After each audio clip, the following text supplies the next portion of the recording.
Maître Kisuchi, par ses paroles et son action, nous emmène dans le monde qui, permettez-moi de le présenter.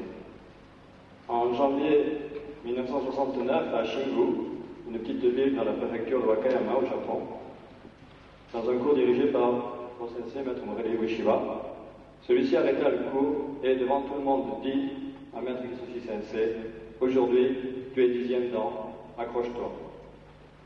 C'était, si vous voulez, la consécration de 64 ans de vie consacrée au Budo. C'était aussi la consécration de 40 ans consacrée au fondateur de l'aïkido, Maître Morelei Ueshiba. En effet, Kisuchi Sensei, orphelin très tôt, a été élevé par sa grand-mère, elle-même maître de Naginata, et, disons, pour qu'il mène une vie correcte, elle lui obligea à étudier le Budo. Ce qui fait que dès l'âge de 9 ans, il commença l'étude du Kendo, à 10 ans, l'étude du Judo, l'étude du Karate Goju-ryu, du Shuriken, du Bajutsu, l'art de monter à cheval de samouraï, et à l'âge de 14 ans, parce qu'elle était une amie du fondateur d'Aikido, elle le présenta à Maître Morelei Ueshiba. Et à partir de cet âge-là, jusqu'à la mort de Ho-sensei, il se consacra à l'étude des Budo et de l'Aikido, avec seulement la guerre qui les sépara pendant quelques temps.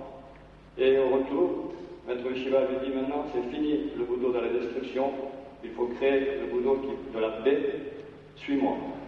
Et à partir de là, il décida de le suivre et s'investit complètement dans sa recherche avec le fondateur de l'Aikido.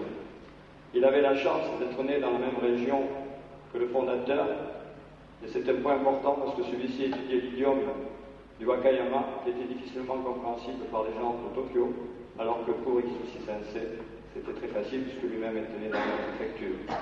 Aussi, avec toutes ses études de Budo, avec cette capacité de comprendre, il s'investit à fond, et en 1957, il reçut le diplôme de Bojutsu, c'est-à-dire du bâton de l'école de Maître Morelei Ueshiba, Masakatsu Bojutsu, et, comme je viens de le dire, en 1969, il reçut le 10e dan.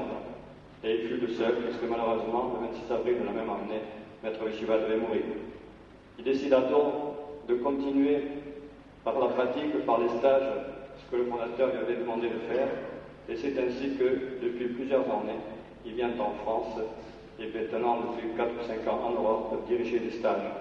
Et pour moi, c'est une grande joie de pouvoir vous le présenter et lui permettre de s'exprimer dans cette maison qui a pour objectif aussi la paix. Merci beaucoup.